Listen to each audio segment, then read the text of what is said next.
오늘 제가 읽어드렸던 본문 말씀은 기도에 관한 말씀이죠. 기도에 대한 내용입니다. 오늘 5절, 6절, 7절에 보면 각 절을 시작할 때마다 너는 기도할 때에, 그렇게 말씀이 시작됩니다. 너는 기도할 때에. 그리고 8절을 끝내고 9절을 시작하면서 너희는 이렇게 기도하라, 그렇게 말씀하고 있습니다.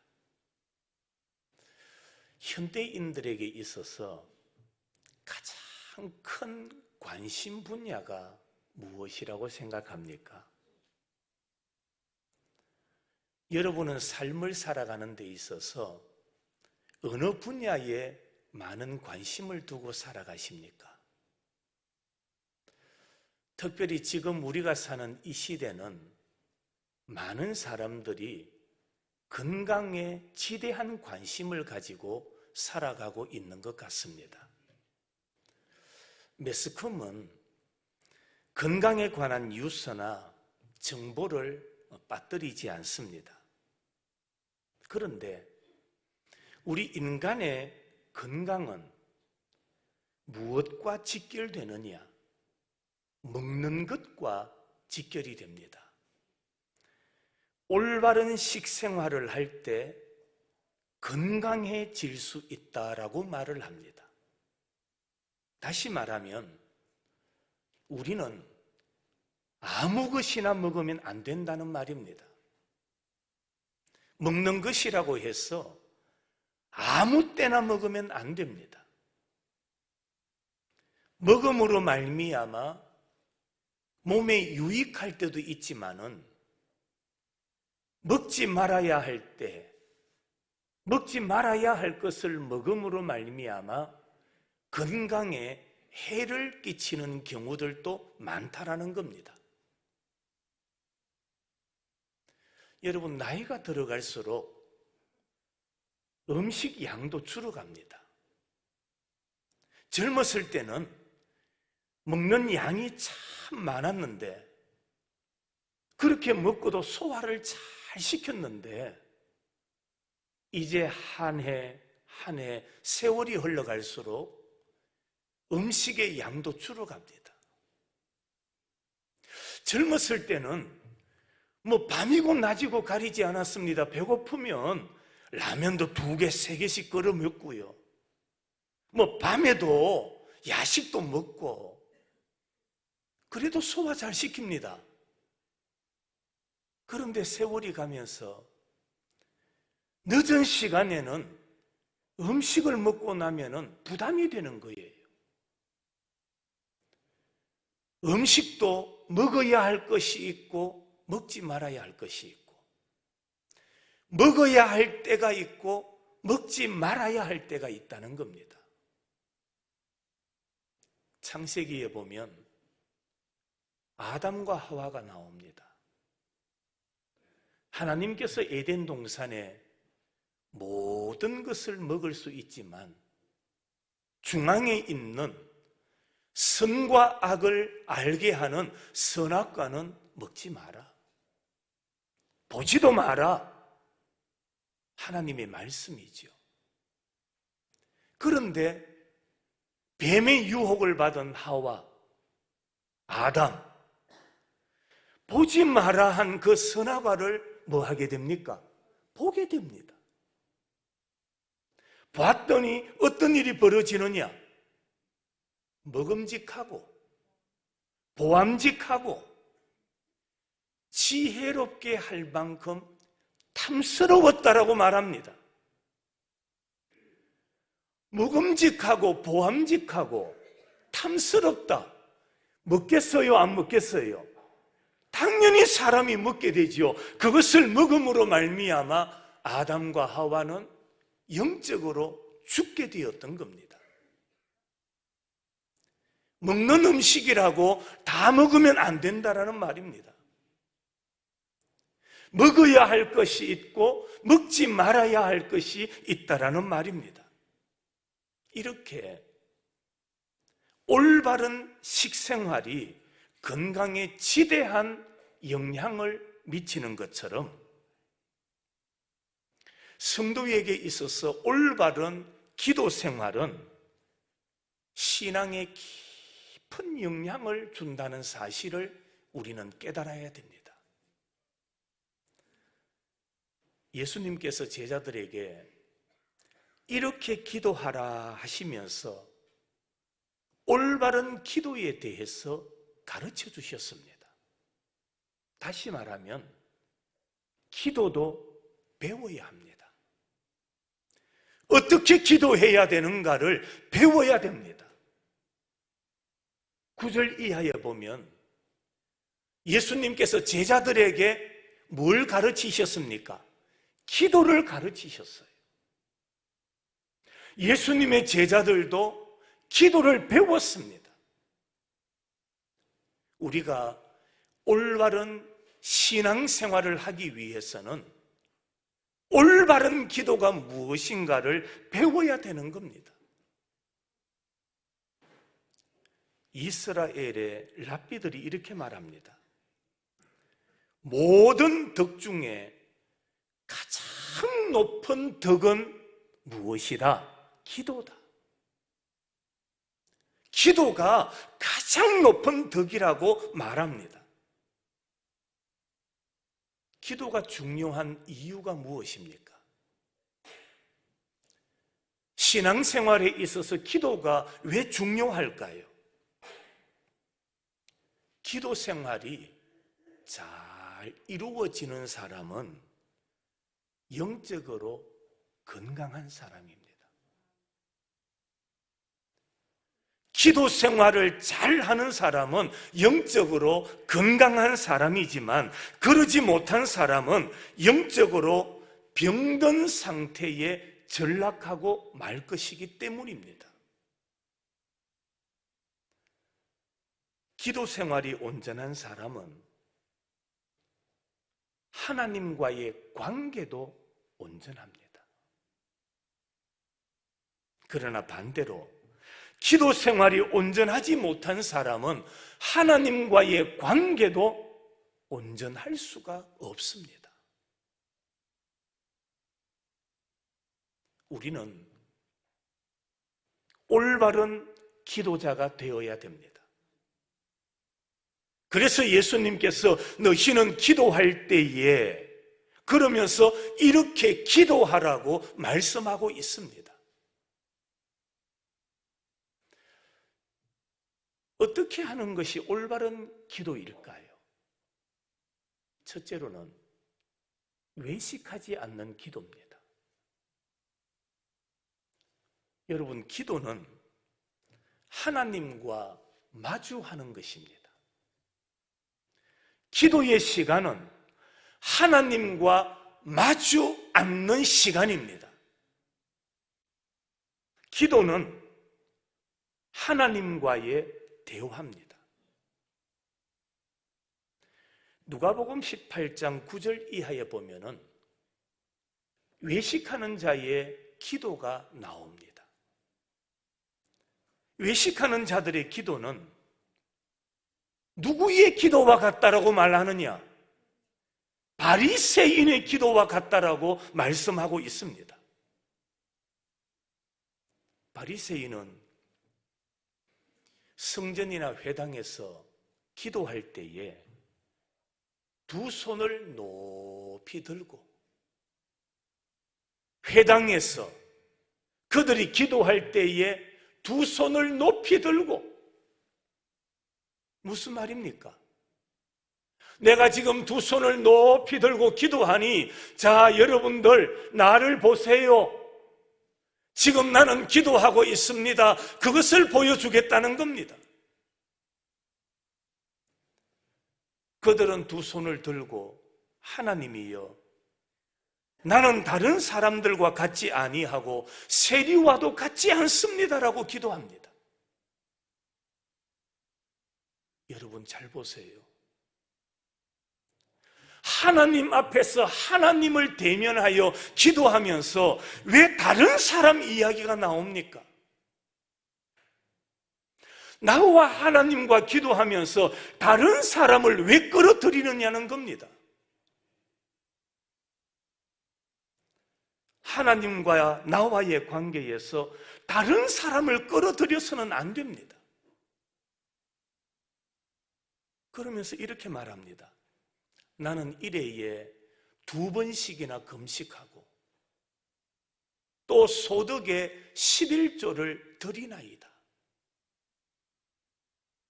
바리새인이 드리는 기도를 한번 보세요. 겉보기에는 얼마나 경건해 보입니까? 얼마나 훌륭해 보입니까? 일회에 일주일에 2번씩이나 금식한대요. 오늘 예배드리는 우리 성도들 중에 일주일에 2번씩 금식하는 분이 있으면 손 들어보세요.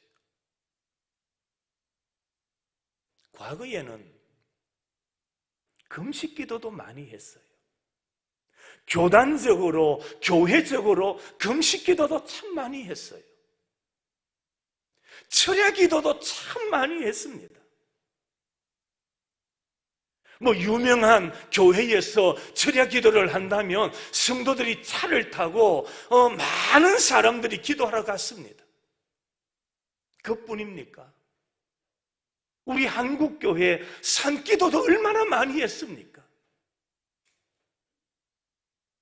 그런데 그런 기도가 사람들에게 보여주기 위한 기도가 되어서는 안 된다는 겁니다.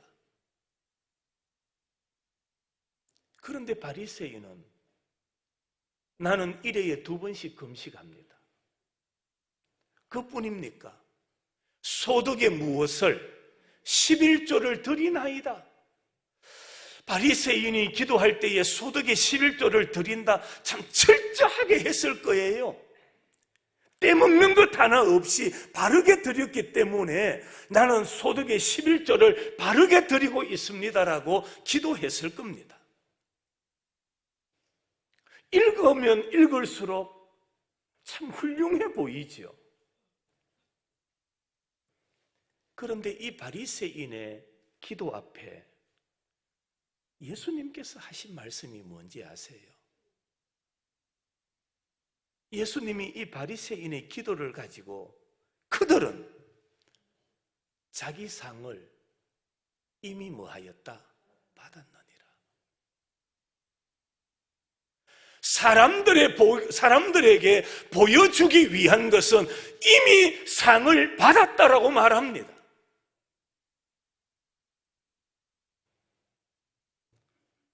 외식하는 자의 기도는 하나님과 무관하다는 겁니다.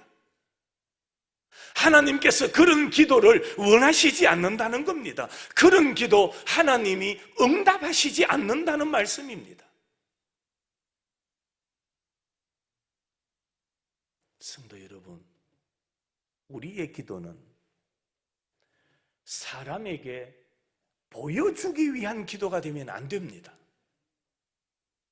한번 따라 하실까요?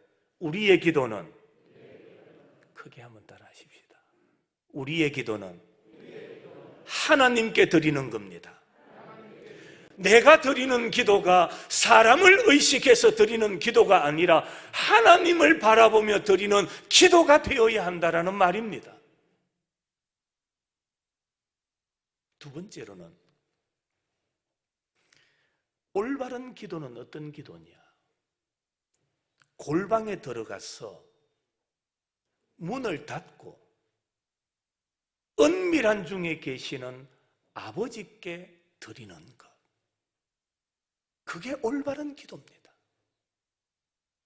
오늘 6절에 너는 기도할 때에 내 어디에 들어가서 골방에 들어가서 그 다음 문을 닫고. 기도는 골방에 들어가서 문을 닫고 해야 합니다. 골방에 들어가서 기도하라 이 말은 우리에게 기도의 골방이 있어야 한다는 말입니다. 여러분이 하나님을 만나는 특별한 특별한 기도의 장소가 있어야 된다. 바로 그 말씀입니다. 성경에 보면 기도하는 사람들은 기도하기 위하여 구별된 장소가 있었어요. 우리 예수님도 보세요. 예수님은 습관을 조차 어디에 가셨습니까? 감람산에 가셨어요. 감람산은 예수님이 하나님께 기도드리는 골방이었어요. 하나님이신 예수님에게도 기도의 골방이 있었다라는 말입니다. 엘리야는 사르밧 과부의 죽은 아들을 위해서 다락에 올라가 기도합니다. 다락, 엘리야에게는 다락이 기도의 골방입니다. 다윗이 자기 아들 압살롬이 죽었다는 이야기를 듣고 문 위층에 올라가서 울었다라고 말합니다. 여기서 울었다라는 말은 단순히 눈물을 흘리고 통곡했다 그런 의미가 아니라 그 문 위에 올라가서 하나님 앞에 기도했다라는 말입니다. 그러니까 다윗에게는 문 위층이 그의 무엇이었습니까? 기도의 골방이었던 겁니다. 우리는 언제 어디서든지 하나님께 기도할 수 있지만은 그럼에도 우리에게 기도의 골방이 있으면 매우 유익합니다. 기도의 골방이 있으면 그곳은 축복의 장소입니다. 언젠가 여러분에게 한번 말씀드렸습니다. 대구에서 건축업을 하는 어느 집사님이 계셨습니다. 그런데 그분은 자기 출근을 해서 사장실에 딱 들어가면 사장 본인이 앉는 그 자리 옆에 항상 바닥에 방석이 하나 깔려 있습니다. 제가 지금 기억하기로는 아침 8시 반이 되면 사무실로 출근을 해서 9시까지는 문을 잠궈 놓습니다. 직원들이 알고 있습니다. 연락이 와도 사장님과 연결을 하지 않습니다. 왜? 그 30분 동안은 그 책상 옆에 있는 그 방석이 그분의 골방이었어요. 누구도 방해하지 못하는, 그리고 하루를 하나님께 맡기며 자기의 사업이 자기가 주인이 아니라 하나님이 주인이 되시기에 하나님 앞에 기도하는 기도의 골방으로 삼았던 겁니다. 우리 모두에게는 공통적으로 기도할 수 있는 골방을 주셨습니다. 그곳이 바로 교회입니다. 여러분, 우리 교회를 여러분들이 언제든지 나와서 여러분의 기도의 골방으로 만드시기를 바랍니다. 기도를, 즉 교회를 여러분이 언제든지 하나님과 만날 수 있는 기도의 골방으로 만들어야 돼요.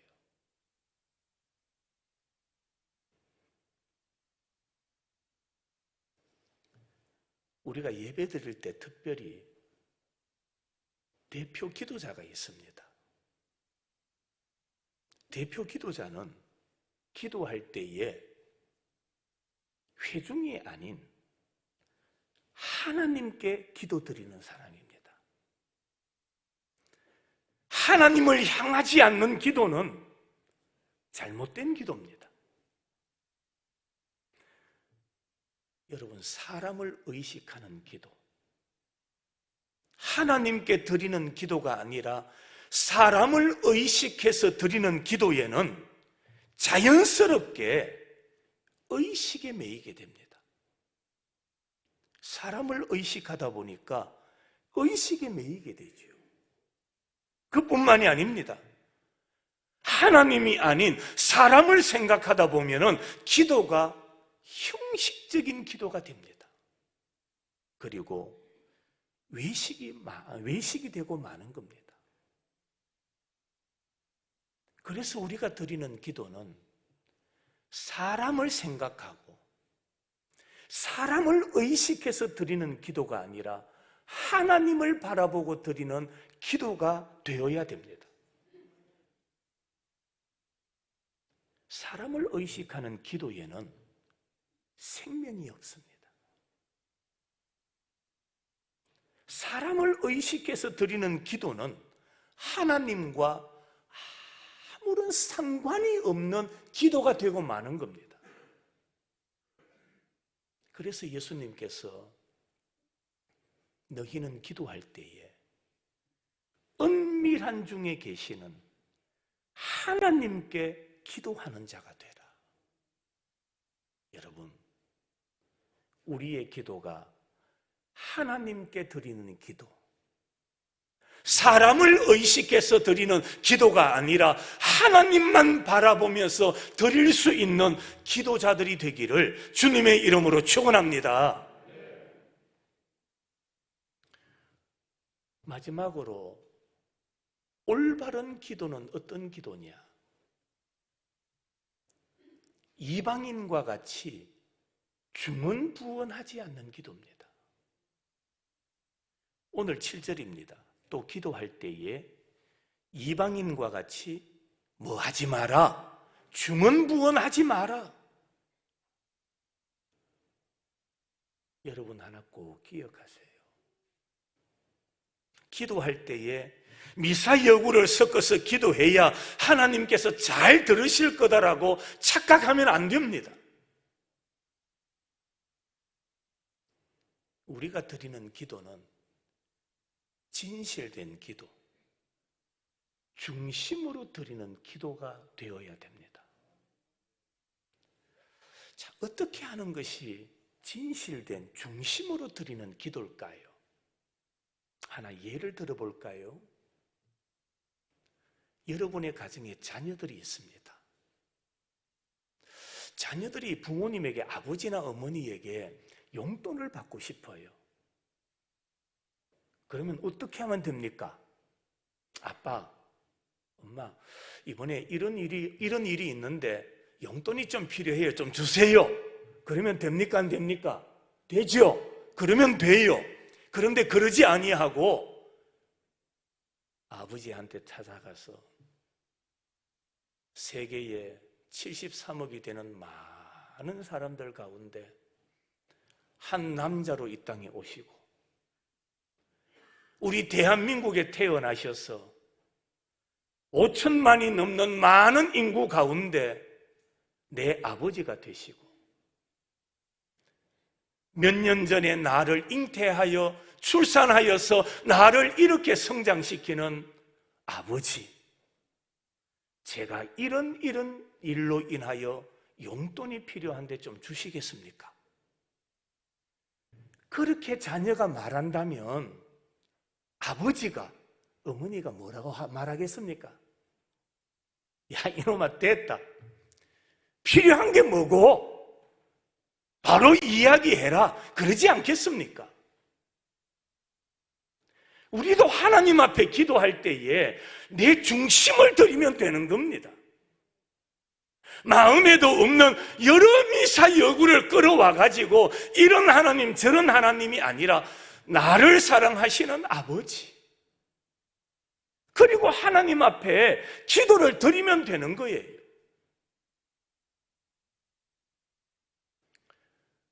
우리 성도들이 기도할 때 기도의 방법이 좀 많이 바뀌어야 돼요. 어떤 행사가 있어서 모였습니다. 그러면 우리 성도들이 모이면 무슨 모임이든지 먼저 일부러 뭐 하느냐? 뭐 합니까? 예배를 먼저 드립니다. 예배 가운데 기도자가 있어요. 그 기도자가 또 준비한 기도를 합니다. 예배를 다 마치고 2부 회무를 시작할 때 또 기도하지요. 누가 기도하십시오. 그러면은 또다시 똑같은 기도를 합니다. 사랑과 은혜가 풍성하신 하나님. 그러면서 여러 가지 말들을 끌어와 가지고 또 기도하기 시작해요. 그게 잘못됐다기보다는 그 방법보다는 이미 예배를 드렸기에 하나님 은혜 가운데 예배를 마치고 회무를 시작합니다. 회무 가운데 하나님의 지혜가 넘쳐나게 하옵소서. 그렇게 기도하고 시작하면 되는 거예요. 그런데 그 기도가 잘못된 기도가 아니에요. 여러분, 우리는 무슨 말을, 어떤 단어를 끌어와서 기도해야만 하나님께서 좋아하시고 들으실 것이라고 생각할 때가 얼마나 많습니까? 그런 착각에 빠질 때가 있습니다. 사람이 착각에 빠지면 용어를 자꾸 많이 만들게 됩니다. 용어를 많이 만들다 보면 기도가 길어지게 됩니다. 하나님께서 원하시는 기도가 뭡니까? 내 중심으로 드리는 기도자가 되라. 내 중심으로 하나님 앞에 기도하라. 그렇게 말씀합니다. 바리새인들은 사람들에게 보이려고 기도했습니다. 그러나 우리의 기도는 살아계신 하나님께 드리는 기도입니다. 그래서 오늘 8절에 이렇게 말하지요. 그러므로 그들을 뭐하지 마라? 본받지 말라. 그러므로 너희들은 그들을 본받지 마라. 여기서 그들을 본받지 마라. 그들이 누굽니까? 첫째로는 이방인입니다. 두 번째로는 중언부언하는 기도입니다. 그런 기도는 본받지 마라. 그런 기도는 따라하지 마라. 하나님께서 원하시는 기도가 아니기에 그런 기도 본받고 그런 기도 따라서 하지 말라고 말씀하고 있습니다. 그러면 가장 응답이 빠른 기도는 어떤 기도일까요? 하나님께서 어떤 기도를 가장 잘 들어주실까요? 어떤 기도일까요? 하나님께서 좋아하시는 기도, 하나님께서 가장 빨리 응답해 주시는 기도는 욕심을 내려놓은 기도입니다.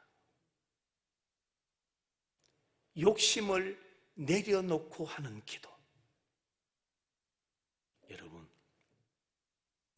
사람의 욕심은 더러운 마음에서 시작이 됩니다. 그렇지 않습니까?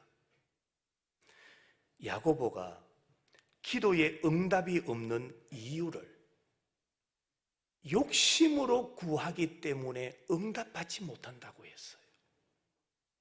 무엇으로 구한다고요? 욕심으로 구하기 때문에 야고보서 1장 15절에 욕심이 잉태한 적 죄를 낳고 죄가 장성한 적 무엇을? 사망을 낳느니라. 욕심이 결국에는 사람으로 하여금 죽음에 이르게 한다라는 말입니다.